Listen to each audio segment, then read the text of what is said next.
మనం ముందు నుంచి చెప్తున్నట్టుగానే శ్రీవారి లడ్డు వ్యవహారంలో మొత్తం కుట్రకోణం అంతా కూడా బద్దలైంది. ఈ రోజున భారత అత్యున్నత న్యాయస్థానం ద్విసభ్య ధర్మాసనం చేసినటువంటి వ్యాఖ్యలు చూసినట్లయితే ఇక ముందు ఇంకా ఏ మాత్రం కూడా ఆలస్యం చేయకుండా చంద్రబాబు నాయుడు గారు తన పదవికి రాజీనామా చేసి కోట్లాది మంది భక్తుల మనోభావాల్ని గాయపరిచినందుకు వారికి అన్కండిషనల్ గా క్షమాపణలు చెప్పి అవసరమైతే తిరిగి మళ్ళీ ఎన్నికలకి వెళ్ళాలి. కానీ చంద్రబాబు నాయుడు గారి వైఖరి అటువంటిది కాదు కాబట్టి అలా చేయరు.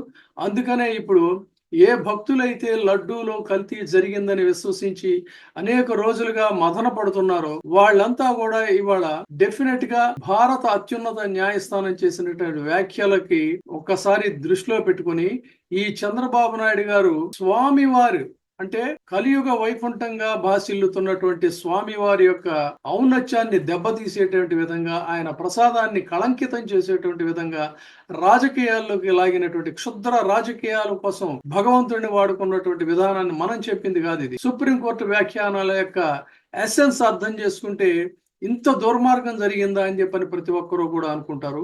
అందుకని చెప్పని ఇప్పుడు ఖచ్చితంగా ముందు చేయాల్సినటువంటి పని ఏమిటి అన్నట్లయితే చంద్రబాబు నాయుడు గారి రాజీనామాకి డిమాండ్ చేయాలంటే అవసరం ఉంది. తిరుమల లడ్డు వివాదంపై సుప్రీంకోర్టులో విచారణ వ్యవహారంలో సుప్రీంకోర్టు చంద్రబాబు నాయుడు గారి యొక్క వైఖరి మీద తీవ్రమైనటువంటి ఆగ్రహం వ్యక్తం చేసింది. అసలు ల్యాబ్ వద్ద ఆధారాలు ఉన్నాయా? ఆయన చేసినటువంటి ఆరోపణలకు సంబంధించి ల్యాబ్ వద్ద ఆధారాలు ఉన్నాయా?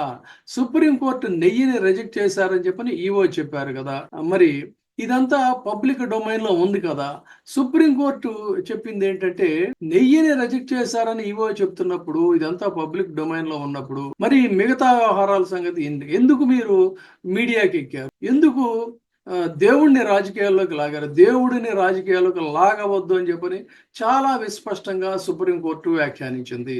అంతేకాకుండా అసలు మీరు మీడియాకి వెళ్లాల్సినటువంటి అవసరం లేదు కదా అని చెప్పని కూడా వ్యాఖ్యానించింది. అంటే ఇక్కడ ఒక రకంగా చంద్రబాబు నాయుడు గారిని సూటిగా ప్రశ్నించింది అని అంటే ఆయన తప్పు చేసినట్టే. రాజ్యాంగ పదవిలో ఉన్నప్పుడు మీరు బాధ్యతగా ఉండాలి కదా. జూలైలో రిపోర్ట్ వస్తే సెప్టెంబర్లో చెప్పారు ఎందుకని? అసలు ప్రతి పాయింట్ కూడా అన్నీ కూడా ఎంత డైరెక్ట్ గా వ్యాఖ్యానించిందంటే ప్రతిదీ కూడా తప్పుని ఎత్తి చూపినట్టుగానే ఉంది ఇక్కడ చెప్పాలన్నట్లయితే. కాబట్టి కోట్లాది భక్తుల మనోభావాలను గాయపరిచారని చెప్పని సుప్రీంకోర్టే చాలా విస్పష్టంగా చెప్పింది. నెయ్యిని రిజెక్ట్ చేసిన తర్వాత వాడే పరిస్థితి ఉండదు కదా. నెయ్యి వాడినట్లు రుజువులు ఉన్నాయా అని చెప్పని కూడా సుప్రీంకోర్టు అడిగింది. సుప్రీంకోర్టు ఇంకా అడిగింది ఏంటంటే నెయ్యి సప్లై చేసే కాంట్రాక్టర్లు ఎంతమంది? 5 కాంట్రాక్టర్లు సప్లై చేసిన నెయ్యిని మిక్స్ చేసిన తర్వాత ఏ విధంగా మీరు ఫలానా వాళ్లే ఇది కల్తీ చేశారని చెప్పని గుర్తిస్తారు? పోనీ అలా అయినప్పుడు లడ్డూని మీరేమైనా దీనికి పంపించారా ఎగ్జామిన్కి? అది కూడా జరగలేదు. అంటే మరి నెయ్యి వాడినట్లుగా మీరు ఎలా గుర్తిస్తారు? ఎవరిని గుర్తిస్తారు? నెయ్యిలో కల్తీ జరిగినట్లు ఆధారాలు లేవు కదా. సుప్రీంకోర్టు ఇంకో పాయింట్ కూడా అడిగింది. సిట్ ఎప్పుడు వేశారు? సీఎం ఎప్పుడు మీడియాకి వెళ్ళారు? రిజెక్ట్ చేసిన 4 ట్యాంకర్ల నెయ్యిని ప్రసాదంలో వాడలేదని తెలిపినటువంటి అడ్వకేట్ ఎవరంటే సాక్షాత్తు టీటీడీ తరఫున వాదించినటువంటి లాయరు సిద్ధార్థ లోద్రా.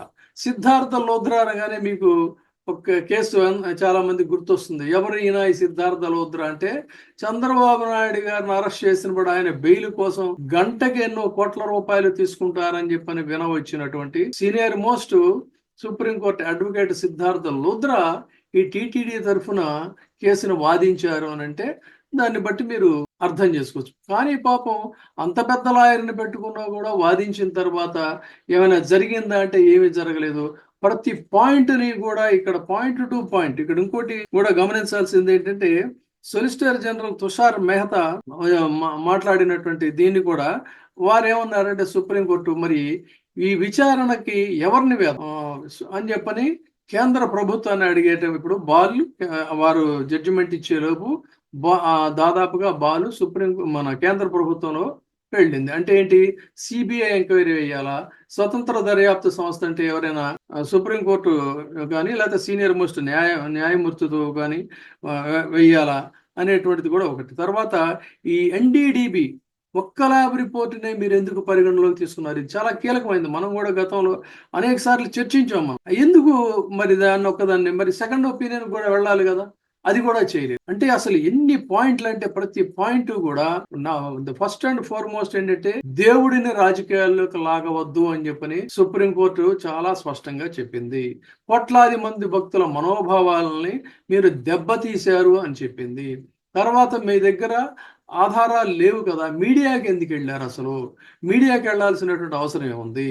రాజకీయాల కోసం మీరు ఇలాంటివి చేస్తారా? ఇవన్నీ ప్రతి పాయింట్ తీసుకున్నట్లయితే సుప్రీంకోర్టు దాదాపుగా ఆ వ్యాఖ్యానాల్లో చంద్రబాబు నాయుడు గారి యొక్క క్షుద్ర రాజకీయాల్ని చాలా డైరెక్ట్ గా తప్పుపట్టింది అనేది తెలుస్తుంది. కాబట్టి ఆయన ఇంతమందిని గాయపరచడమే కాకుండా నైతికంగా ధర్మం ప్రకారంగా అంటే హిందూ ధర్మాన్ని కూడా దెబ్బతీయడానికి వెనుకాడనటువంటి రీతిలో చాలా దారుణమైనటువంటి ఆరోపణలు చేసినందుకు తక్షణం చంద్రబాబు నాయుడు గారు రిజైన్ చేసి తిరిగి మళ్ళీ కోట్లాది మంది భక్తులకి, ఈ దేశ ప్రజలకి, రాష్ట్ర ప్రజలకే కాదు ఈ దేశ ప్రజలకు కూడా ఆయన అన్కండిషనల్ గా సుప్రీంకోర్టు వ్యాఖ్యానాలను దృష్టిలో పెట్టుకుని క్షమాపణలు చెప్పి తిరిగి మళ్ళీ ఫ్రెష్ గా ఎన్నికలకు వెళ్ళాలి.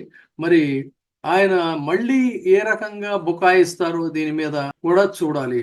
సిట్ గురించి కూడా సుప్రీంకోర్టు వ్యాఖ్యానం చేసింది. సిట్ని ఎందుకు వేశారు, ఎప్పుడు వేశారు, ఇన్సిడెంట్ జరిగింది ఎప్పుడు, దీన్ని మీరు మాట్లాడింది ఎప్పుడు? ఇన్ని రకాలుగా తప్పుపడితే ఇంకేంటి? ఇదే మనం చాలా రోజుల నుంచి మాట్లాడుతున్నాం. కానీ మనకంటే కూడా వాళ్ళ యొక్క నోరు పెద్దది కాబట్టి, వాళ్ళ మీడియా పెద్దది కాబట్టి సనాతన ధర్మం అని చెప్పని, లేకపోతే ఇదని అదని ఇష్టం వచ్చినట్టుగా నోరు పారేసుకుని రకరకాల పబ్లిసిటీలు చేశారు తప్ప ఇందులో ఉన్నటువంటి విషయాన్ని ఈ రోజున సుప్రీంకోర్టు నిన్నే చెప్పారు, ఖచ్చితంగా ఇదే జరుగుతుంది. అక్కడ ఉన్నటువంటి ఇద్దరు న్యాయమూర్తులు కూడా చాలా హై ప్రొఫైల్ ఉన్నటువంటి వారు అని చెప్పాను. సరిగ్గా అదే జరిగింది. కాబట్టి తక్షణం ఇప్పుడు చంద్రబాబు నాయుడు గారు చేయాల్సినటువంటి పని ఏంటంటే రాజీనామా చేయాలి. రాజీనామా చేస్తేనే ఆయన పాపానికి కొంత మేరకు ప్రక్షాళన. మరి కాదని చెప్పని ఆయన ఏ విధంగా బుకాయిస్తారో చూద్దాం.